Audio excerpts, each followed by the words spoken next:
আসসালামু আলাইকুম সম্মানিত দেশবাসী। গতকাল ঢাকা এক বিএনপির ছাত্র দলের মিটিং হয়েছে শাহবাগে। সেখানে কিছু ইউটিউবার সাংবাদিক নাইডি ইউটিউবার গিয়া প্রশ্ন করে, দাঁড়িয়ে দেখলেই বলে আপনি কি ছাত্র দলের কর্মী? আরে বেককলের দলগল, দাঁড়িয়ে উঠে এলে কর্মী হইতে পারে না ছাত্র দলের? ছাত্র দল আর আগে তারা ছিল, এখন অন্য দলে গিয়েছে। তারা কি যেতে নিষেধ আছে বিএমটির প্রোগ্রামে? তারা তো বিএমটি না অন্য দলের গেছে, জামাতের কর্মী গেছে বিএমটির সাথে, না এই যে চরমনাই গেছে, না গোলাপফুল মারার কর্মী গেছে? আহম্মকের দলগল। এই কিছু কিছু ইউটিউবার বা সাংবাদিক এডি কোনো মিটিং মিছিল হইলে, বিএমটির মিটিং মিছিল হইলে তারা গিয়ে নানান ধরনের প্রশ্ন করে, নানান ধরনের ফেস লাগাইবার এই নির্বাচনের পিছনের একটা ষড়যন্ত্র করতেছে তারা।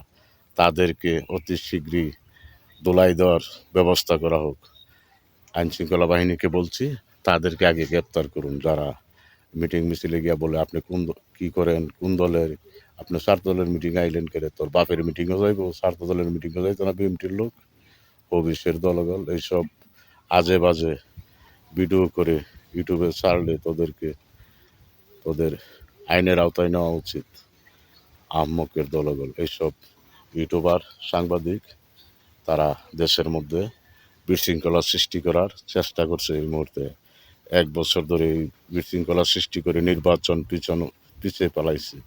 3 মাসের মধ্যে নির্বাচন দেওয়ার উচিত ছিল, এখন 1 বছর চলে যাচ্ছে, এখনো নির্বাচন হচ্ছে না। আরও ইউটিউবার সাংবাদিকরা দেশের মধ্যে একটা বিশৃঙ্খলা সৃষ্টি করে এই ডক্টর ইউনূস ওকে ক্ষমতায় রাখার জন্য তারা পায়চারা করতেছে।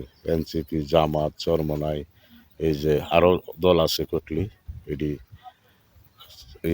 চাঁদা তুলতে মানুষের থেকে, ট্যাক্স চাঁদা তুলে বাড়ি বাড়ি গিয়ে, এই যে আওয়ামী লীগের লোকজন তারা বাড়িতে থাকতে পারে না, তাদের বউ বাচ্চাদেরকে নান্দা করে তাদের কাছ থেকে টাকা উঠায়। তারা গিয়া টাকাই না, ওদের বলে যে টাকা না দিলে এই দেশে থাকতে পারবে না, পুলিশ দিয়ে ধরাই দিব। এসব কাণ্ড চলছে, এসব করা ঠিক না। সুযোগের সদ্ব্যবহার করলে আল্লাহ তোমাদের বিচার করবে। তা যারা অন্যায় অপরাধ করে তাদের বিচার আইন অনুযায়ী হবে। তোমরা গিয়া ঠেক দিয়া টাকা নিয়া ওদেরকে এই বাংলাদেশে একটা বিশৃঙ্খলা সৃষ্টি করে নির্বাচন পিছায় পালাইবার লাগিয়া ডক্টর ইউনূসকে ক্ষমতায় রাখার জন্য সেই পায়চারা করতেছ, তা কিছুতেই পূর্ণ হবে না। হুঁশিয়ার হয়ে যাও, সাবধান হয়ে যাও।